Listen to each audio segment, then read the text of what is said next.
Everyone in the video game illustration space remembers Pokémon Red and Blue. The iconic designs, the charming art style, whether it be from the cards or the sprites in game, everything just worked. So the hype surrounding Gold and Silver's release was amazing. There were so many things to look forward to, and the idea of transitioning from Red and Blue to Gold and Silver was perfect. These games were phenomenal. So phenomenal that even their remakes are some of the most beloved video games of all time. But there was another Gold and Silver property in this era, on the GBA specifically, that doesn't automatically come to mind. But it should, and that's medabots. You see, with the golden design of Metabee, it kind of mirrored some of the things that Pokemon was doing, and what would gold be without the balance of silver as well? And that was shown here in Rokusho. These two characters capitalized on some of the design trends of the time, and the anime and the property is supremely underrated. So today, we're going to be taking a look at the handheld gold and silver application of Medabots. Up first is Rokusho. Hope I'm saying these names right. It's been a long time since I've even thought about these properties, and I wanted to take these little robot characters and put my own spin on them, specifically highlighting their gold and silver elements. So each of the characters in the show kind of had a power or affinity or a specific weapon they focused around. I remember all kinds of crazy elements. There was like a phoenix, a lion, a kind of I don't even know, maybe even Dune Sandworm type character. There was a bigger one that kind of looked like that. A nurse, a dog, all these different kinds of things came together. And this one was kind of based around like a classic samurai.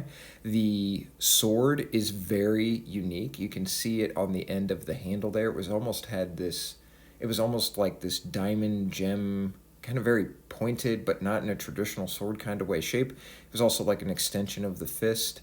In the video game, the other arm could be used for punching as well. It was very, very strong. This character was so cool. Kind of a Ronin warrior type samurai robot. What's not to like? That represents our silver element. On the other side, and this was the main character of the series, Metabee, obviously based on a beetle, but it also like used the idea of beetle horns and appendages as almost like extensions of barrels for weapons, and it could shoot lasers and cannons and missiles and all these different kinds of things. It had some extensions, and that was part of the show as well. You could also change out parts on characters, so that was kind of a fun build your own element as well. But this half is obviously going to represent our gold, so the golden version of Metabee here is something that I'm trying to go for. I tried to jot down my ideas before I went back and looked up what some of these designs looked like, kind of got those rough sketches before I started working on things, and I think it worked pretty well here. Like, it definitely looks like them. I just used some kind of standard robot shapes. The legs specifically feel very Transformers to me, and I think I got pretty close to capturing the elements there fairly effectively.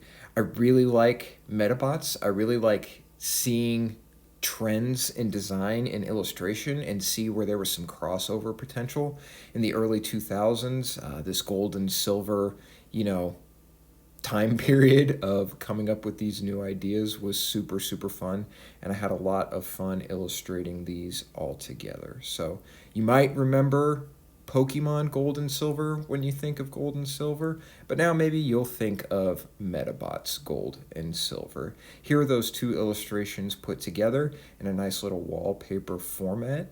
I'm going to be taking a look at some other properties where we revisit things from a different perspective and see where those design trends went across the history of this video game illustration landscape. So I appreciate you joining me.